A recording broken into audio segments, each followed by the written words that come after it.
L'Île-de-France va-t-elle à nouveau voir ses rues se vider? Face à la situation épidémique, le confinement semble s'imposer.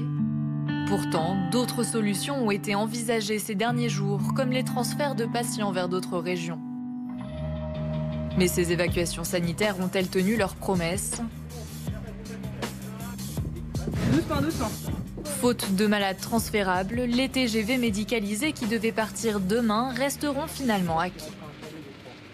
Pourquoi les TGV sanitaires aujourd'hui vont être annulés?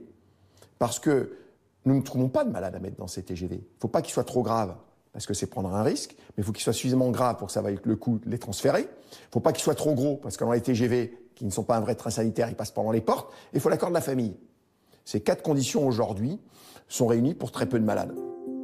Et dans de nombreux cas, c'est justement l'accord de la famille qui fait défaut.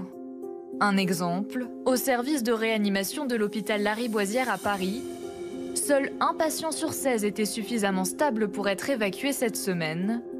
Ses proches s'y sont opposés. Imaginez un de vos proches qui est extrêmement malade, dont le pronostic vital est mis en jeu, hospitalisé en réanimation, et d'un coup on va vous dire qu'il va être transporté à l'autre bout de la France pour libérer un lit. Donc je comprends complètement l'appréhension des familles vis-à-vis de ces transferts. Selon l'assistance publique Hôpitaux de Paris, seuls 10 transferts ont été effectués en 3 jours.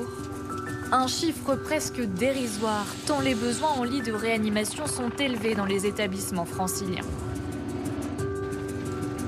Alors s'il est si compliqué d'évacuer des patients hors de l'Île-de-France, serait-il possible plutôt d'ouvrir des lits de réanimation pour accueillir les nouveaux malades de la Covid-19? Allez, 1, 2, 3.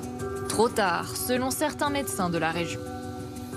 Si on n'avait pas perdu 15 jours à nous parler d'évacuation sanitaire, de trains sanitaires, on aurait pu solliciter le personnel, équiper les locaux. C'est pas très long à faire le ménage, à mettre des lits, du matériel, vous voyez. Donc, c'est pas le choix qui a été fait.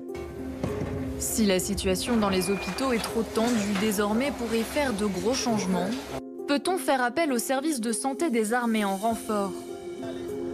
Il y a un an, c'est ce qui avait été fait dans la région Grand Est, épicentre de l'épidémie à l'époque.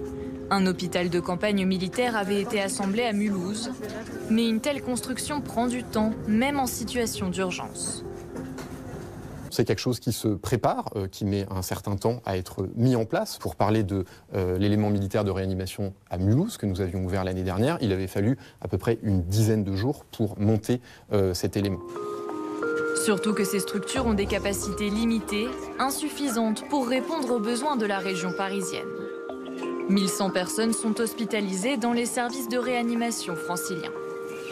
Ça peut être effectivement une solution, mais c'est vraiment pas la grande solution. Encore une fois, on parle de 30 lits et c'est vraiment pour aller au maximum, sachant que c'est le mantra de l'armée depuis le début de cette crise. L'armée, elle fait à la hauteur de ses moyens. C'est-à-dire que l'offre de soins venue de l'armée, elle n'est pas énorme, c'est 0,7% de l'offre de soins totale en France.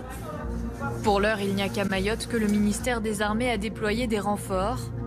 10 lits de réanimation ont ainsi pu être ouverts au sein du centre hospitalier de l'archipel.